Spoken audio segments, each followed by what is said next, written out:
Primero y principal, quiero aclarar que yo no tengo nada personal contra los artistas del mundo literario y fílmico que conforman este top. Todo lo contrario, pienso que sus trabajos fueron maravillosos y que también fueron unos genios. El problema es que, por más injusto que parezca, ser un genio o ser el creador de un trabajo que te guste o que incluso haya marcado tu vida, no salva a una persona de haber tenido un lado oscuro, y de eso se trata este top. 4 grandes escritores y directores que no sabías que eran unos pelmazos en la vida real. Huelga decir que, a pesar de que poca gente sabe que estas personas no fueron unos angelitos, sus tropelías son muy conocidas entre los entendidos y que si te cuesta creer lo que te voy a contar, eres libre de investigarlo en San Google.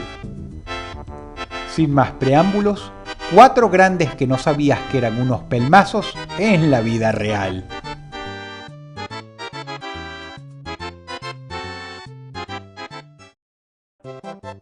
Número 4. Para quienes conocen del tema, Stanley Kubrick fue no solo un prodigio, sino además el mejor director que jamás ha habido en la historia. Su carácter era legendario, llegando a domesticar incluso a rebeldes como Jack Nicholson, quien lo respetaba y hasta le temía. Sin embargo, no es el mal carácter de Kubrick lo que lo convirtió en un genio y a la vez en un pelmazo. Era su completa insensibilidad con los actores y el equipo de filmación.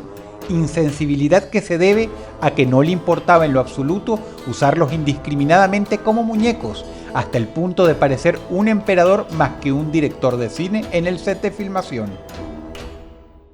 No en balde, Kubrick pasó al libro Guinness de los récords por haberle hecho repetir a Shelley Duvall, gran actriz, una sola escena 127 veces. Hasta que dicha escena quedó exacta, absoluta y milimétricamente como él quería. Por su parte, Duvall asegura que fue no solo su peor experiencia profesional, sino además la más oscura de toda su vida, haciéndole sufrir ansiedad y estrés que se alargó hasta incluso mucho después de realizada la película, llegando incluso a decir que quería abandonar la actuación. Por otro lado, Stephen King, el autor del libro El Resplandor, cuenta que hasta el día de hoy, incluso después de muerto, jamás le perdonará a Kubrick haber cambiado indiscriminadamente grandes partes del libro. Pero eso es solo la punta del iceberg. Durante la filmación de Full Metal Jacket, cuando el experto en iluminación del estudio terminó de colocar las luces al gusto del exigente director, le dijo que su trabajo estaba completo en el set y que ya no lo necesitaba más ahí, por lo que Kubrick le dio al hombre la dirección de su casa para que fuera hasta allá a reparar un cableado eléctrico. En el set del Resplandor, uno de los actores llegó con un pequeño tablero de ajedrez para entretenerse jugando con sus colegas entre tomas. Grave error. Kubrick lo vio y después de manifestar que él era aficionado al ajedrez, obligó al pobre hombre a jugar toda la tarde con él, suspendiendo la filmación de ese día y básicamente dejando a todo el equipo de actores y todo el crew de la película sin nada que hacer en un día completamente perdido, donde el trabajo hecho durante toda la mañana básicamente se perdió, atrasando un día todo el proyecto. El daño de esta acción repercutió hasta los productores de la película, que perdieron dinero gracias a esto. Pero obvio, Kubrick era un genio, así que se lo toleraron. Lo que no quiere decir que en el fondo seguramente querían estrangularlo. ¿Se acuerdan aquella escena del Resplandor en el que el personaje de Jack Nicholson escribe el equivalente a un libro inmenso con una frase repetida miles de veces? Bueno, Kubrick mandó a alguien a escribir una resma de papel entera con solo esa frase, cosa que parecía completamente arbitraria. Cuando se le preguntó por qué no mejor usaban papel blanco debajo de la primera hoja, Kubrick dijo que eso le quitaría realismo a la escena. Cuando se le replicó que por qué no mejor escribían todas las páginas que iban a salir en la toma con una máquina de escribir y que el resto que no iba a salir en escena, salvo como una resma de papel apilada en el escritorio, se dejaba mejor en blanco, Kubrick repitió: "Quiero que todas sean escritas a máquina de escribir". Así de arbitrario. Y así como estas anécdotas, hay docenas que atestiguan qué clase de cabronazo podía llegar a ser Kubrick. Hay otros directores de cine que hicieron cosas terribles también, incluso mucho peores. Pero como Kubrick es el que la gente más conoce, queda en esta lista. Sin embargo, sus tropelías palidecen en comparación a lo que vas a ver a continuación. Número 3. Alfred Hitchcock es alguien que hizo escuelita, el amo absoluto del terror y el suspenso en la pantalla.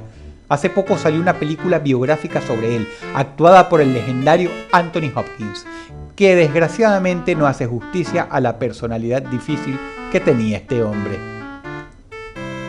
Para empezar, cualquiera que conozca su extensa filmografía sabe que él estaba obsesionado con las rubias. Alfred tenía una fijación terrible con las mujeres de pelo claro, y más que querer una mujer trofeo o un amante despampanante, él lo que anhelaba en realidad era una esclava, una persona que girase en torno a él para ser su actriz fetiche. De hecho, una vez que él las elegía, pretendía ser algo así como su dueño, algo así como el dueño de una muñeca.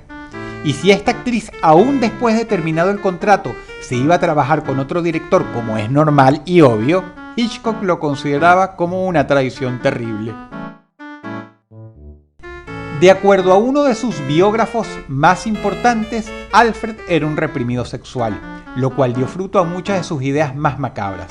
Se sabe que una vez le exigió relaciones sexuales a la actriz Tippi Hedren, prometiéndole el mundo a sus pies si accedía.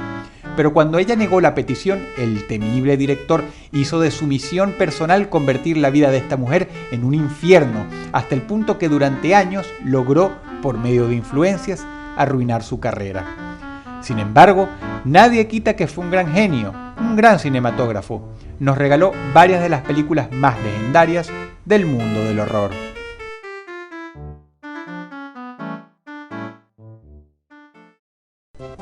Número 2. Howard Philip Lovecraft es un autor fundacional. Crear a Cthulhu fue solo la punta del iceberg. Hizo escuelita. Hay un antes de él y un después de él. Antes de él el canon era Drácula, el hombre lobo y Frankenstein. Después de él, el mundo del horror evolucionó muchísimo y su influencia innegable puede verse en los más grandes escritores del género hoy día, por no hablar de incontables películas. Lovecraft fue un grande. Pero también tuvo una vida atormentada por excentricidades, manías, aversiones, recelos, obsesiones y aborrecimientos muy profundos. Entre algunas de sus notoriedades más negativas está que lamentablemente el introvertido Lovecraft era un racista. No hace falta ser una persona particularmente aguda para notarlo en varios de sus cuentos. Yo mismo lo hice, y gracias a ello investigué y me di cuenta de lo obvio. Si lees el trabajo de Lovecraft, te vas a dar cuenta de que él siente especial aversión hacia los extranjeros. No en balde, casi todos los villanos de su literatura, cuando no son monstruos, son por lo general personas que no pertenecen a la raza anglosajona, personas de piel no blanca quienes él describe con su excelsa prosa de manera no muy halagadora, comparando entre líneas a los latinos o a los negros con pescados, pero con la suficiente sutileza para que incluso en aquella época no hubiera tanto escándalo. De hecho, en muchos de sus trabajos puedes ver que él describía como algo diabólico y siniestro la multiculturización que empezaba a dar lugar en Estados Unidos, colocando a los extranjeros como personas que siempre tenían malas intenciones, pero camuflándolo bien dentro del contexto de la historia. Independientemente de esto, Lovecraft fue un gran escritor y una persona con una imaginación envidiable. Quizá lo odioso de sus prejuicios esté al mismo nivel que el número 1 de esta lista, pero el número 1 se lleva el puesto de oro a casa por ser el autor de un trabajo que incluso los más jóvenes han disfrutado. Número 1. Mucha gente se niega a aceptar que Tolkien era un racista, pero no hace falta sino leer su obra original para percibirlo. Nuevamente, cuando yo leí El Señor de los Anillos, lo sospeché tras leer la descripción original de sus orcos. Luego, al investigar, me di cuenta que de hecho, el aparente racismo de Tolkien no es ningún secreto, es algo bien conocido. Afortunadamente son más las personas que han visto las películas que leído los libros y por lo tanto, la infancia de muchos no ha sido rota todavía. Lo que no quita que esto ha desatado enormes mareas de arena vaginal por parte de algunos fans de Tolkien, quienes a veces se ponen como la canción de Shakira. Pero escuchen con atención. Empecemos por lo básico. No estoy defendiendo a Tolkien, pero hay que entender el contexto cultural en el que vivió. Nació en el año 1892 en Sudáfrica y vivió la época dorada del apartheid, el movimiento de segregación racial que se dio en su país natal. Y es que a pesar de que Tolkien desde muy joven emigró a Inglaterra, el hecho es que no por esto necesariamente estaba despegado de los acontecimientos de su país. No en balde, el racismo también fue muy fuerte en Inglaterra durante muchos años. Aunque obvio, esto no quiere decir que necesariamente por eso haya sido racista. Pero veamos las pruebas. Tolkien fue un pacifista, pues perdió a la mayoría de sus amigos en la Primera y Segunda Guerra Mundial. Y también era un ecologista. Además, se sabe que detestaba a Hitler. Lamentablemente, así como el hecho de que haya nacido en Sudáfrica durante una época complicada no lo convierte en un racista automáticamente, estos atributos tampoco descartan su lado oscuro, que algunos fans tosudos no quieren admitir, con lo que solo demuestran que al leer El Señor de los Anillos no estaban prestando mucha atención o simplemente están en estado de negación. Para empezar, los orcos de Tolkien no son para nada como los de la película de Peter Jackson. De hecho, tal vez donde más licencias creativas se tomaron en las películas de Hollywood fue en la creación de los orcos. El orco original de Tolkien es algo mucho más de este estilo. Echemos un vistazo a cómo los describe Tolkien citando sus propias palabras. Piel negra u oscura. Nariz chata e hinchada. Bocas anchas de labios gruesos. En pocas palabras, los orcos eran personas negras con colmillos. Luego, para poner la cerecita sobre el pastel, el mismo Tolkien describía: son versiones repulsivas y degradadas de un hombre europeo, seres un poco más feos que las personas de raza mongol. Se refería, por supuesto, a este tipo de individuos, oriundos de Mongolia. Recuerden, lo anterior son palabras que vienen de la pluma de nadie menos que el mismo Tolkien. Muchos dicen que El Señor de los Anillos es una gran batalla con héroes que por lo general son descritos como gente blanca, contra villanos que en muchísimas ocasiones son descritos como personas de piel oscura. Pero no olvidemos que Saruman era blanco. Aparte, no todos los pueblos afiliados al bando de los héroes en El Señor de los Anillos eran personas de raza blanca.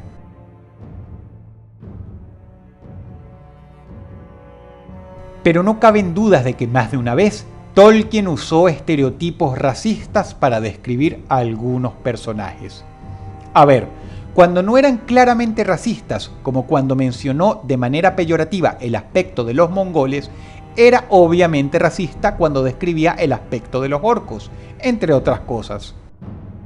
Muchas personas poco entendidas del tema arguyen razones poco claras y poco convincentes para argumentar el racismo de Tolkien, que son aprovechadas por muchos de sus fanboys para desmentirlos con mucha fuerza en defensa de Tolkien, pero a la vez estas personas difícilmente resisten con coherencia y la cabeza fría los análisis de personas que sí saben bastante de este escritor y tienen en su poder conocimientos que vienen de nada menos que la pluma de este escritor. Pero nuevamente, lo cortés no quita lo valiente. Fue un gran maestro literario y sin dudas son más las cosas buenas que decir a su favor que las cosas malas. Personajes como estos hay muchos. Algunos fueron tipos obsesivos, otros vivieron en contextos históricos poco educados y poco favorables. Otras épocas donde lo políticamente incorrecto no era lo que es hoy. Independientemente, a mí el hecho de que, por ejemplo, a Lovecraft no le cayesen muy bien los latinos no me impide disfrutar de su excelente trabajo. Prefiero verlo como un personaje atormentado y de paso tomármelo con humor. Si el video te gustó, por favor dale pulgar arriba. Les ha hablado Dross y les deseo buenas noches.